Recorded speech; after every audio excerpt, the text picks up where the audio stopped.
lopango te nazalaka na kati ya ndako po atikaka bato na nkambu nyonso ya nzela te bazwi ngai balongota mpe ngai mokolo wana batikaki ngai kaka mpo nakweyaki nde babangaki moyen ya komema ngai ke akufi nde yango batikaki ngai awa tozoloba mwana ti lelo banda bakenda na ye 4 mois yango toyebi esika mwana wana aza te kana yo bayoki kende baya na utalati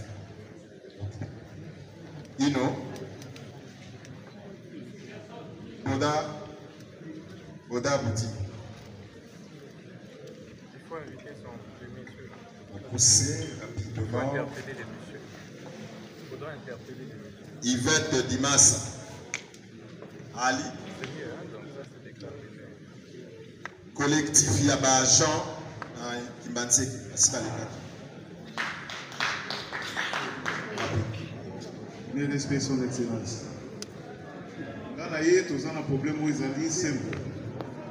Tata, papa, Nabiso, Asombaki nous pambu, Nabibois. Et nous allons nous Nabibois depuis 2012. Nous pambu Nabiso, ils ont un certificat. Nous allons qui pris un certain le 24 juin 2021. Batumoko Baye, un certain Kalombo avec des militaires.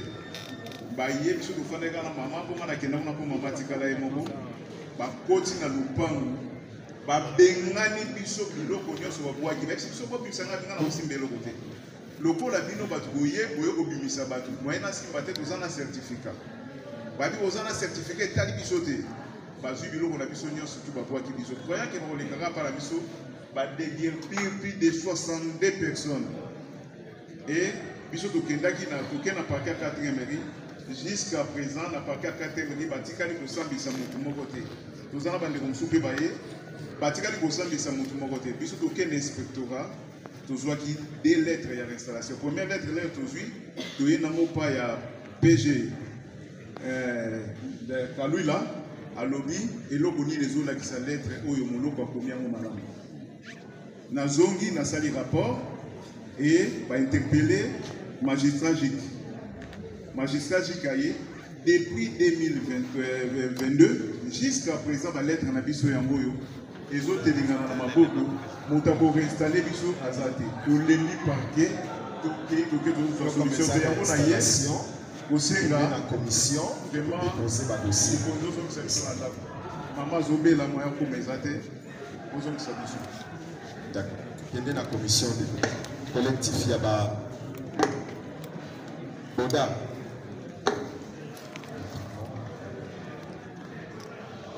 Excellence, bonsoir.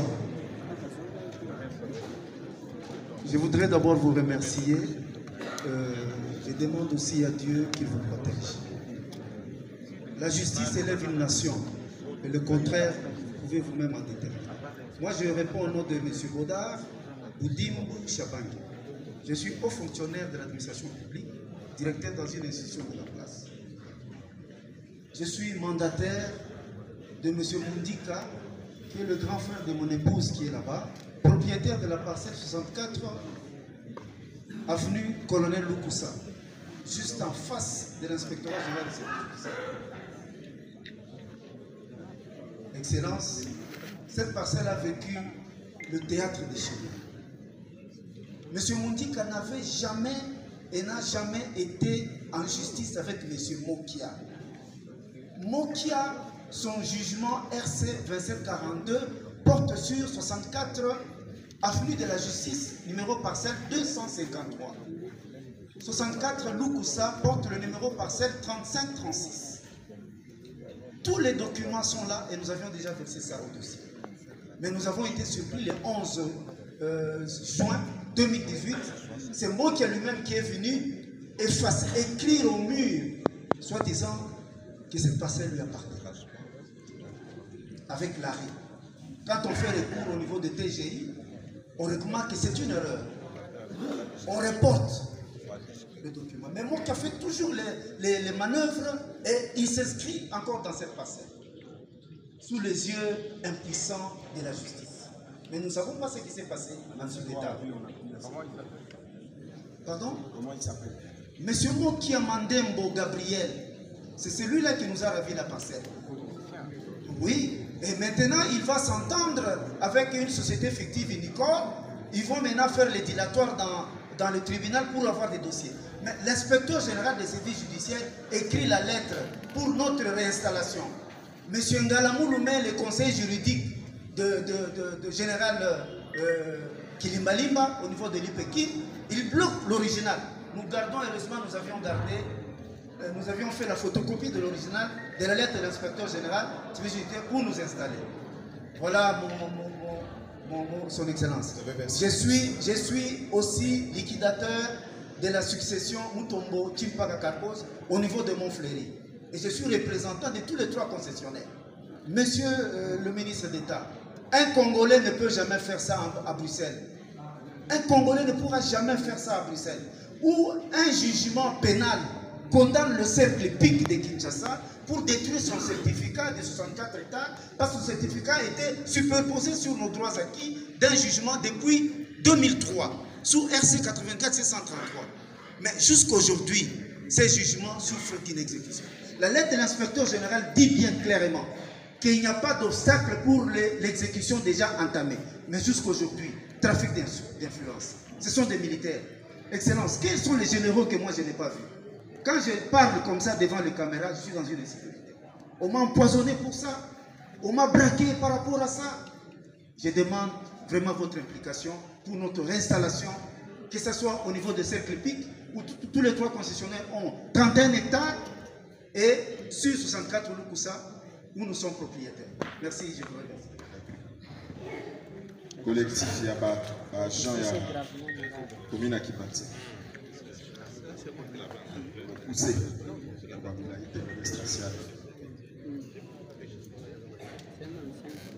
Pendant ce temps, Yvette Imassa, ce qui a été un collectif, il y a victime de licenciement massif dans Fly Congo, Excellence, Monsieur le ministre, nous sommes 54 agents de l'État admis sous statut de la commune de Kimbaseke, chassés de nos services sans motif valable par M. Jansi Nganga Kidumu, bourgmestre adjoint faisant l'intérim du bourgmestre titulaire en flagrance des textes légaux. Nous sommes là tous. Il nous a chassé du service. Même jusqu'hier, il vient encore de chasser 2 personnes. Nous sollicitons votre implication personnelle afin de nous rétablir dans nos droits. J'ai dit et je vous remercie.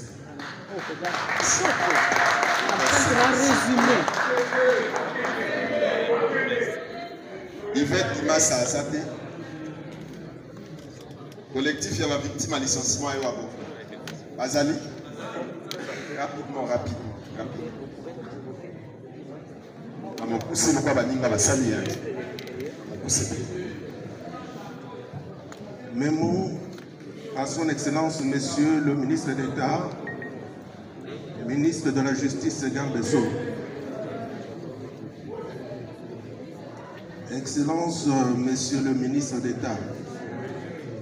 Résumé. Yes, c'est trop court, c'est très court. Voici, nous représentons les cadres de la compagnie aérienne Fly Congo, ex-Ewabora Airways. Venons par la présente vous signaler que depuis en 2012, son Excellence M. Bahat Tilokwebo, ministre de Travail à l'époque, a autorisé la compagnie Fly Congo à procéder au licenciement massif de 844 agents par arrêté ministériel dûment signé et se basant sur les créances de 12 millions de dollars américains logés à la DGDP, actuelle OGDP, que l'État congolais devait à la compagnie pour nous payer notre décompte final, dont le montant global environnait 6 millions de dollars seulement. Papa, résumé, ministre, ok. Jusqu'à ce jour, les 244, on a payé 600 agents, les subalternes, les 244 agents, cadres, directeurs et chefs de service n'ont pas perçu leur argent jusqu'à ce jour. Nous comptons parmi nous beaucoup de décès des foyers disloqués, les enfants chégués, tout ça. Nous demandons à son Excellence, Monsieur le ministre, de s'impliquer dans cette affaire. Au besoin, aller vérifier au niveau de l'OGDEP si cet argent, les 12 millions, se trouve encore, instruire les services pour pouvoir nous payer nos décomptes finales. Déposer ma dossier. Exactement. Au besoin, il faut interpeller tous ces hommes forts que nous connaissons, qui nous ont anéantis jusqu'à ce jour. Merci, Monsieur le ministre. Congo Boni Nalidi.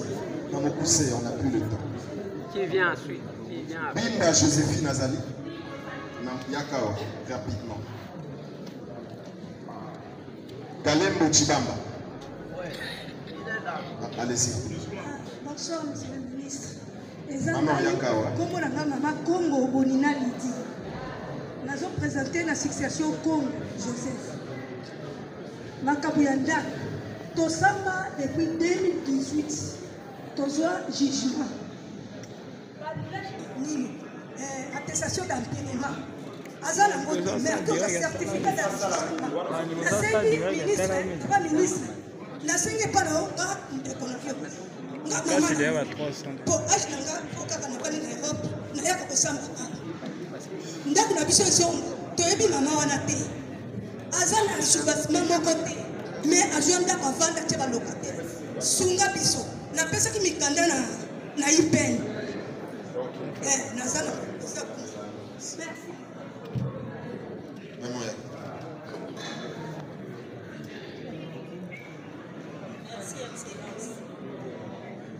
Excellence, nous avons un problème, il y a le pont, nous avons un voisin, nous avons avenue Tiela, commune de Kinshasa, Tiela 101 bis, 101 bis, la commune de Kinshasa.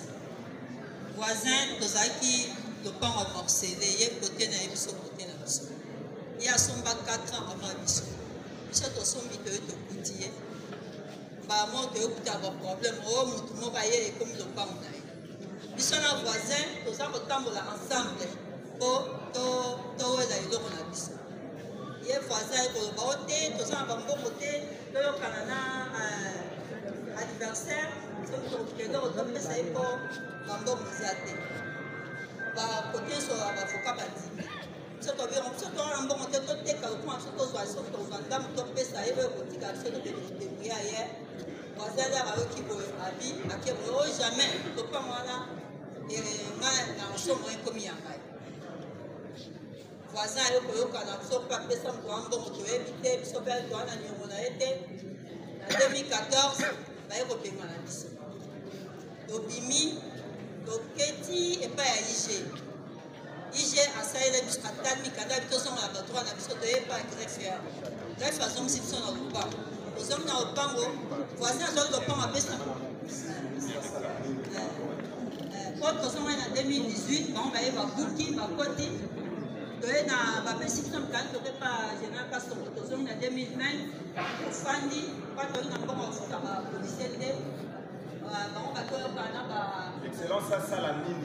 donc, nous avons besoin d'un discours, parce qu'on a 100 ordres de démission, parce qu'on a des maladies dans le temps.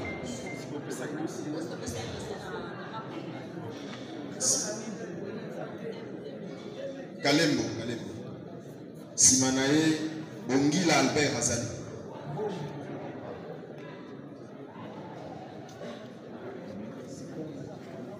Mes respects, Excellence. Kalembo Chibambe Gabriel, c'est un ami. Je suis propriétaire d'une parcelle au niveau de la Cité Canada, au numéro 5 de l'avenue qui porte mon nom Kalembo. Et j'ai reçu des certificats d'enregistrement par convention de monsieur qui a dit que c'est lui le propriétaire, monsieur Kengwa Dondo. À travers sa famille, nous avons des lettres ici écrites que comme nous avons acheté auprès de chef coutumier, nous devons régulariser chez lui. C'est ce qui s'est fait jusqu'à présent. Je l'ai fait et j'ai obtenu un certificat d'enregistrement.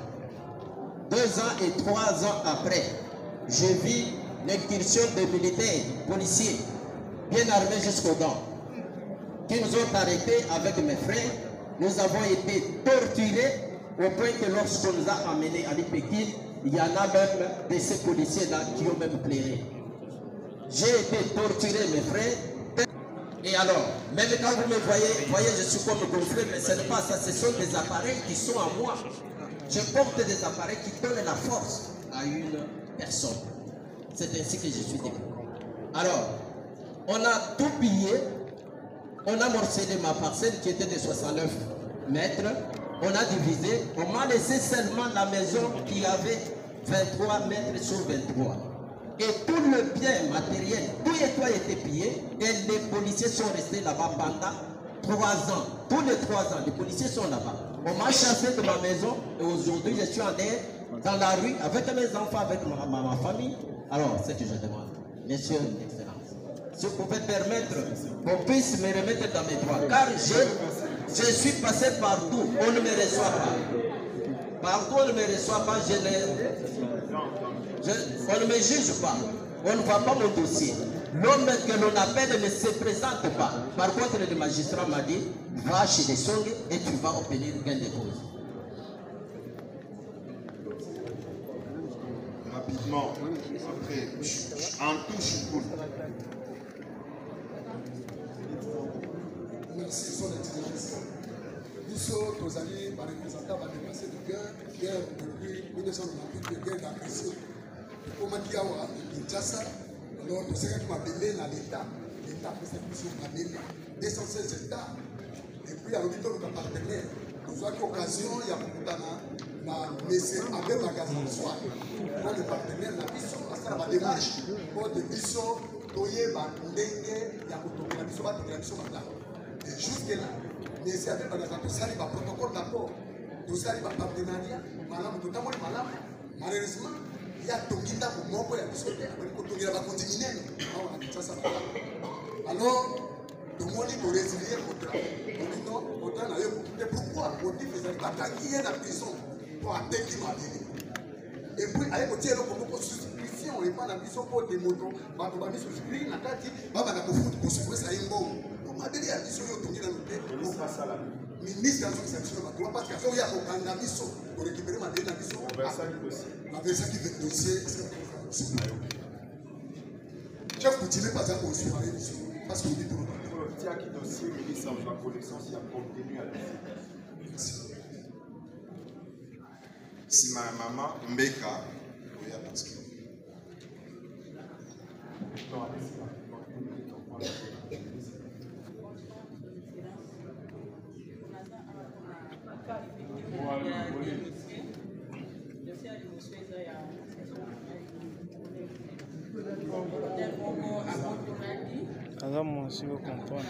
Posez le problème et votre demande.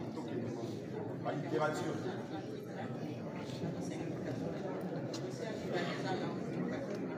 Volume.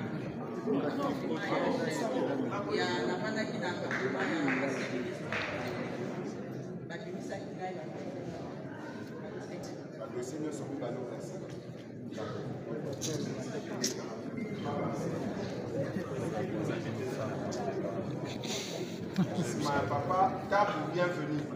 Ma tape ou pas. La même dossier. Bon, bonsoir. Ah, mais c'est maintenant ici.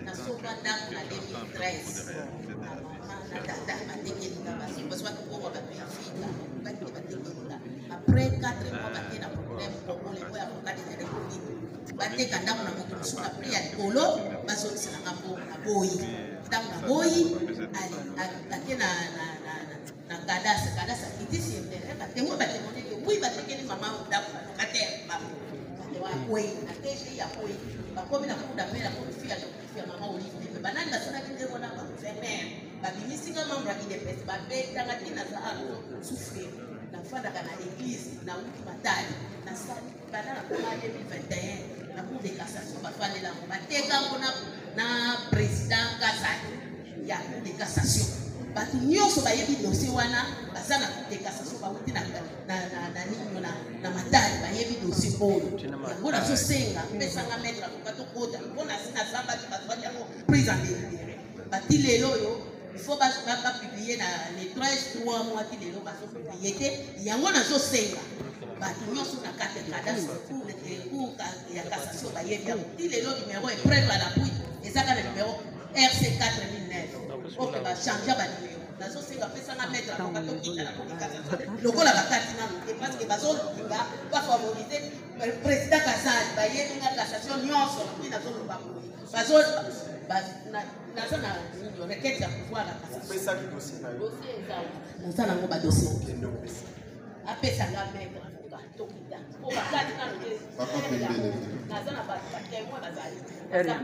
Simanae Amos Lité.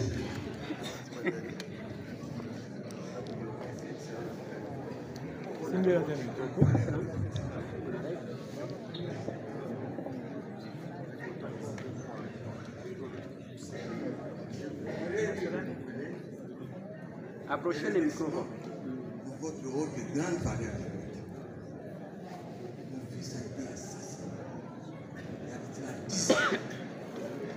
Jusqu'aujourd'hui, on n'a jamais. C'est des là. On a bloqué les dossiers au niveau de la Cour suprême. À l'époque, on a respecté toute des cassations. Et le 18 mai, la Cour a fait l'affaire à nous. On a envoyé le dossier au niveau du premier juge. Ça, c'est le témoin d'excellence et vous impliquez personnellement de la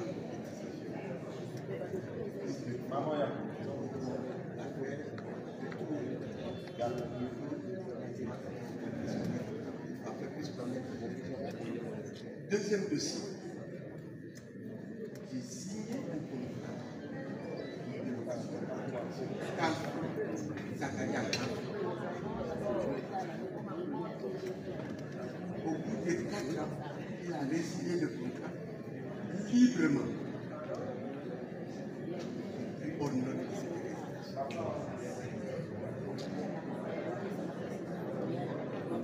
il n'a pas voulu libérer la parcelle. Ça devait être une libération illégale. Je me suis prêt au frais du parquet de Matéli. On a demandé est-ce qu'on pouvait continuer. J'ai obtenu un jugement au tribunal. J'avais même obtenu un certificat de non-affaire. Ça, c'est le deuxième dossier. C'est le mix se fasse quoi? Mais c'est le dilatoire, c'est-à-dire le fils doit payer à 5 effets de grève et puis d'accepter des dossiers en appel quand l'appelant n'actionne pas la procédure d'appel. Laissez-le terminer. Laissez-le terminer. C'est profond, c'est quelque chose. Ça nécessite même la restructuration du code de procédure pénale. Parce que le code de procédure pénale qu'on applique maintenant, c'est le code colonial. On a dit, si vous allez en appel, vous pouvez aller en appel auprès du premier juge, tout comme auprès du deuxième juge. Mais pourquoi le législateur colonial a fait? Parce qu'il posait que. Merci. C'est le dilatoire, le délit. Là,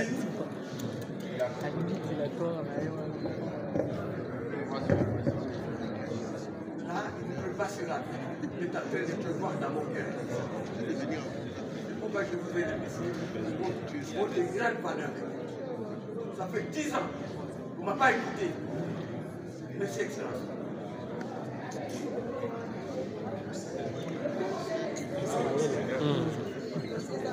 na biso ya banque centrale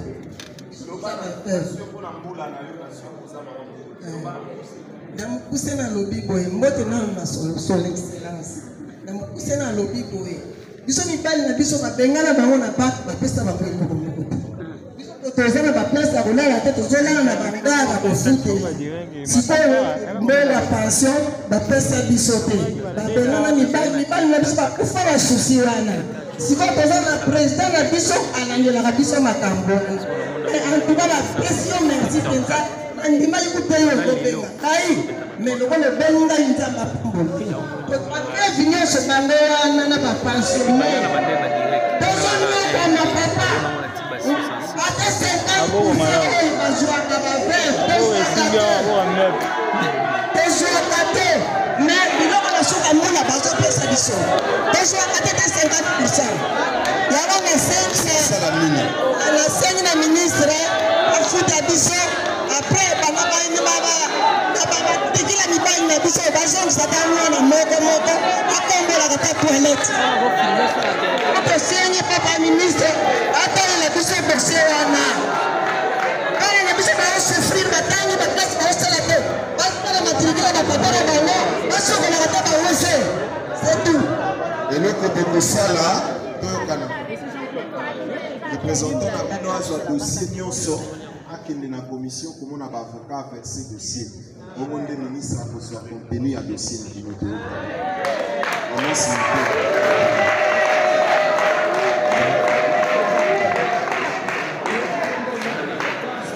Excellence, biso tozali bandeko ya sele toyena ni kotonda nzambe mpe kopesa merci na président de la république na nomination ya moneli biso papa na biso Constant Mukamba nayengai moko te me naye na toute délégation ya bavef naye na délégation ya bato bazosouffrir na mauvaise exécution ya jugement de la part ya famille ya Kengo tovandaka na kati ya quartier Canada batoda na baavocat baye na kombo ya Kengo balobi Kengo alobi mfo tosala mapango wana te franc honorable excellence nga na kati ya bakovote me naza victime bakidnape ngai 2 semaines passées babetanga naza bablessure naza na bapota mpo nazotelemela bango tokoki kosala mapango te franc te batamboli na faux jugement bamama baza wana bamozi bazotela bayaki banda 5 heures bazali awa bamama oyo bazosufrir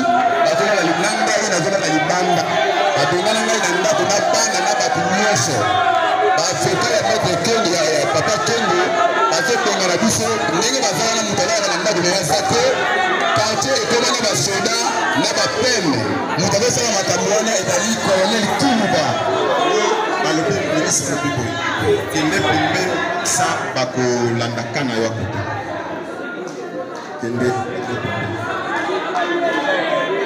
minute moko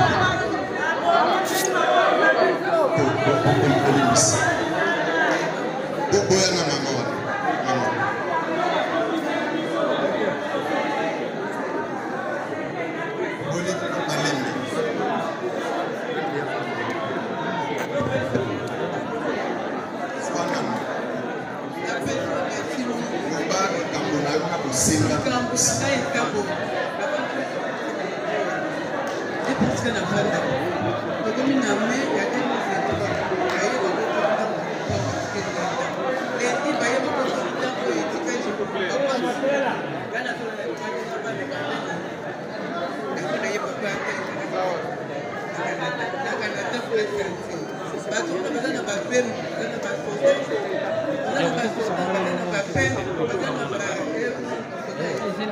silence spécial.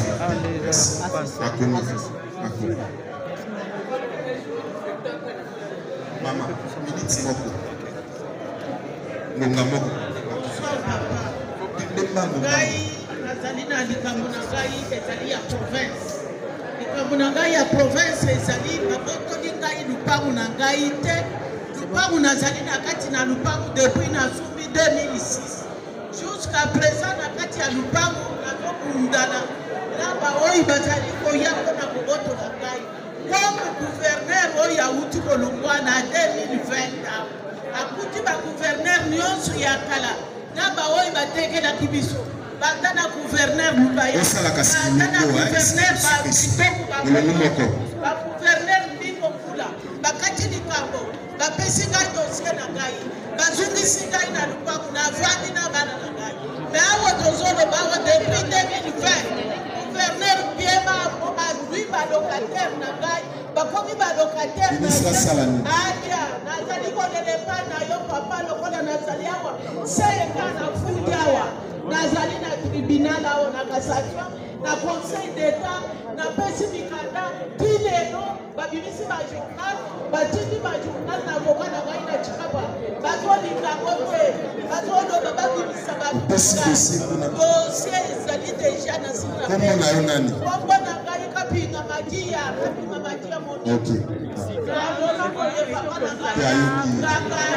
Maman Kapinga, assez Ayoki. Ça va, Ayoki. Mais à la radio, tu vas faire. Ndako ezali wapi? Chikapa. Ok. Alandi yo. Ayoki yo mama, pesa baninga tango baloba.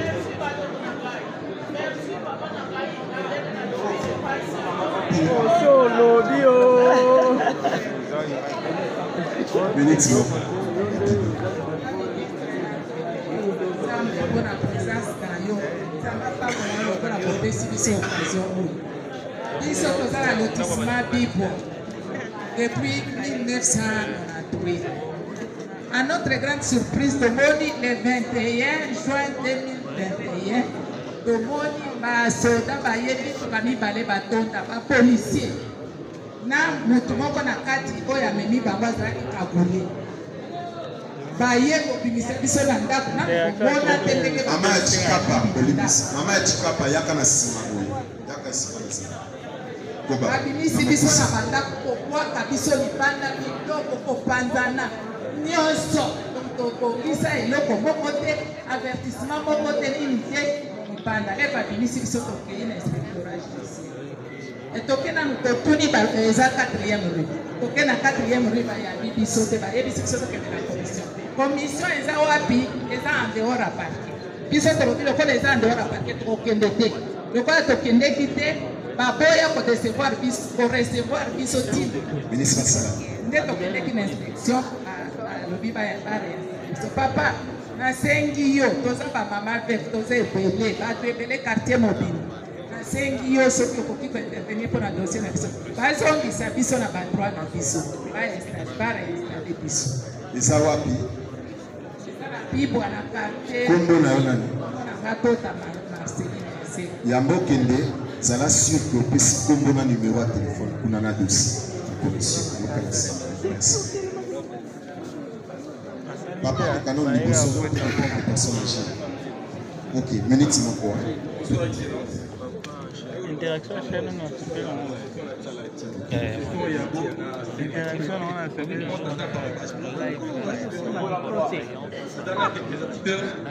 nazala quelques acheteurs oyo basomba na construction na biso na se institut supérieur d'architecture osali naza bareponor donc eza concession on a deux et en 1995 et en 2009 un certain Safri Motongo, soi-disant moi-ci à général Nabila, a se présenter avec force à votre la concession, à tout le monde mal à l'aise, même Bachero, dans la concession.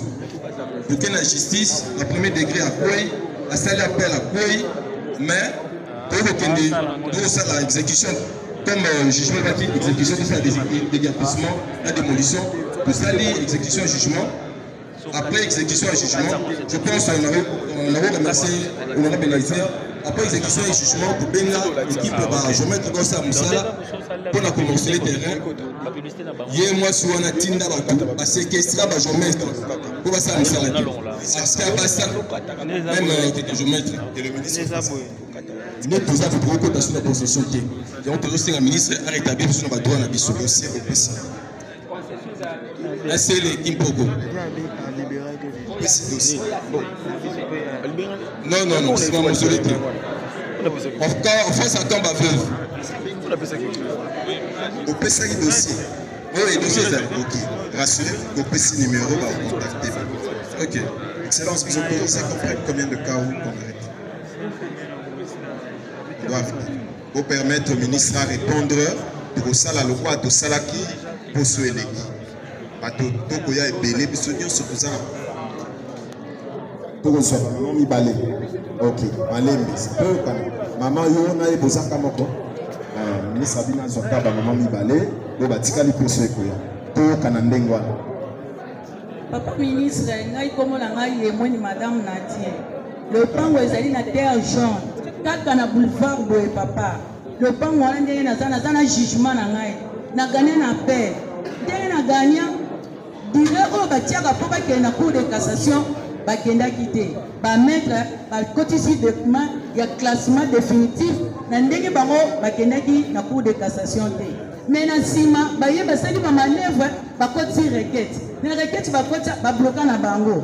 Na biso moko tosali baeffort ya kosala nyonso tu mpo ete barelancer dossier to banda kosamba ti sikoyo papa oleka na greffe solution eza te. Souffrance na souffrance papa place wana nde nazoloba boye babuka ngai batongi magasin ya monene na ndenge nazoloba boye bainde bazoteka na kati nga nakomi banda nazosouffrir.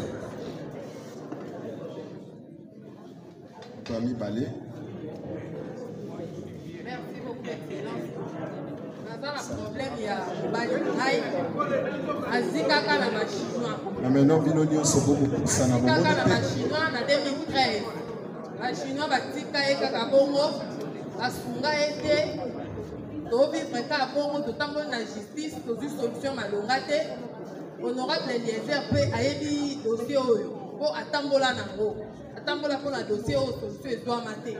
Ye membre supérieur nyonso azika aza na incapacité ya kosala nyonso ndenge alati chemise boye soki elela kolala te nzoto esipotaka soki moi pasi soki mpe malili pasi bachinois balobi ke bango toza na place ofunda bango te justice na bango justice na biso eza na poche yango eloko na osenga wa papa en tant que ministre papa ya justice sunga biso kota na likambo oyo convoke bachinois bazwa ye soin mpo aza na danger sante na ye eza na danger bazwa ye nepiska ata traitement nanu batraite ye kana yo koleka mopanzi kuna eza toyokana nani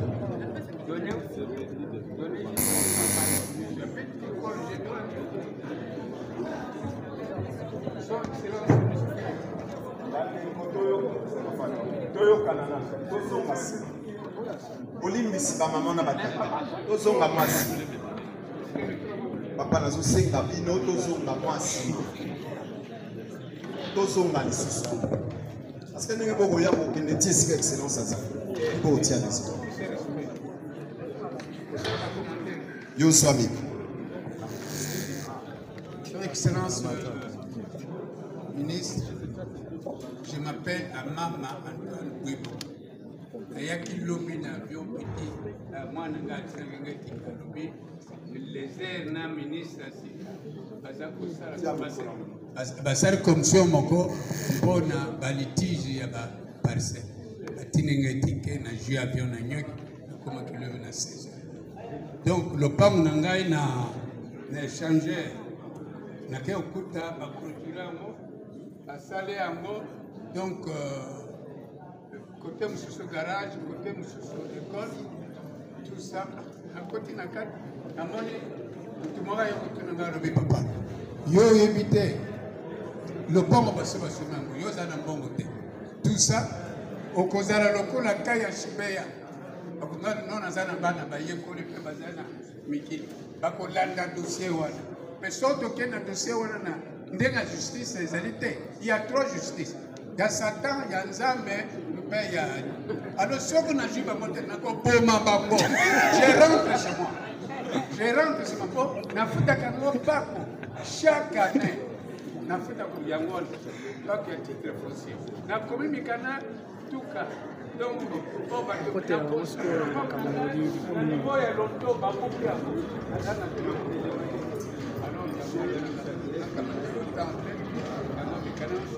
okopesa likanda kuna mesi commission ya bainspecteur oyo bazali bayibi te balandaka badossier na parquet po biloko nyonso ye on peut donner un micro à l'excellence pour répondre. C'est le tout dernier cas qu'il a autorisé. chez qui je vais déposer le dossier.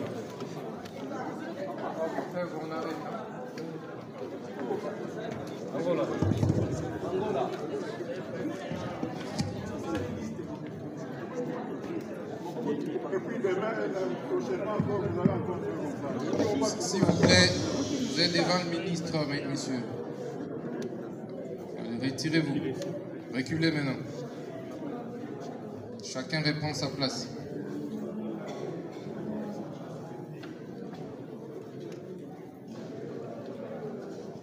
Avec votre autorisation, est-ce que Tokokiko encourageait ministre Tala depuis Tongo à Sabou? Est-ce qu'on peut l'encourager pour que Toyoka d'orientation un peu plus ça?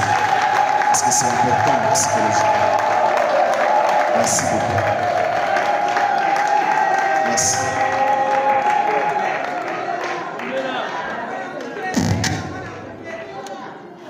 Merci beaucoup. Bote na biso. Nalingaki na apaiser bandeko. Vous été ministre, surtout la justice na mboka azalaka parmi les hommes les plus occupés. Soki bomoni na vandi awa, c'est parce que nalingi nasalisa réellement mokonzi ya mboka mpe kosalisa bino.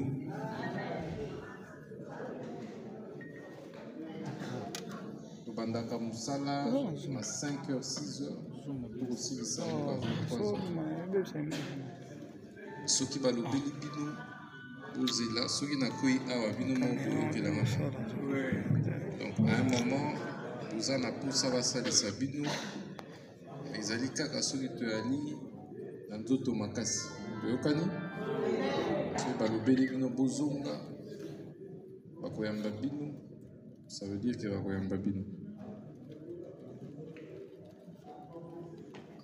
Et donc nalingi na rassurer bino ete yali exercice oyo tozali komi livrer nango mpona koredresser justice ya mboka.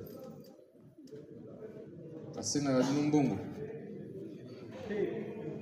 Nasengi bino mbongo? Ça veut dire que soki balobeli bino bozela bozonga mbala ya nsima esengeli boyoka. Biloko ebomi mboka ezali désordre na indiscipline.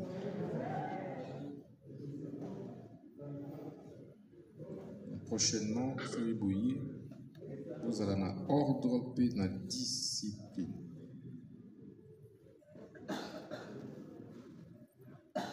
En principe, nalingaki nazwaka badossier na bino nayamba bino te.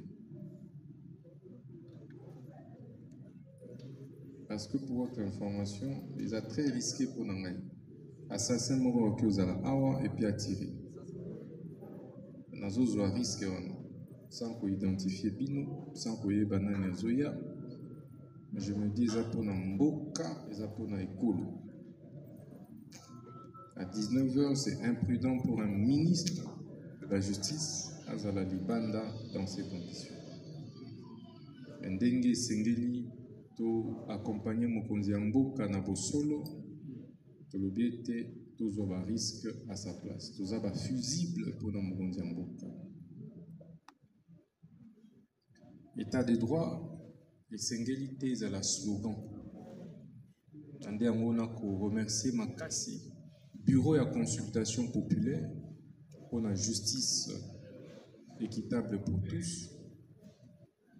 Na remercier bino makasi Owapi, honorable Élise Ntambu, na ba membre cabinet nangai, ba avocat, ba magistrat militaire puis civil, ba responsable ebele oyo bazali ko accompagner yango na tondi bango botondi.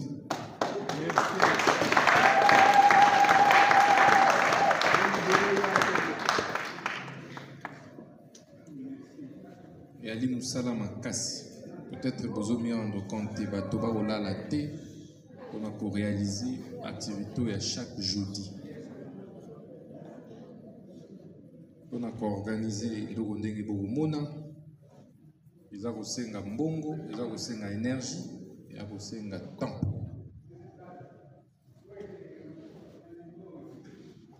Mais tout le bien te mokonzi ya mboka alobaki justice ya mboka eza malade. Donc chaque jour na mitunaka wapi na kozwa kisi mpona kobikisa justice ya mboka oyo mokonzi ya mboka alobi eza malade.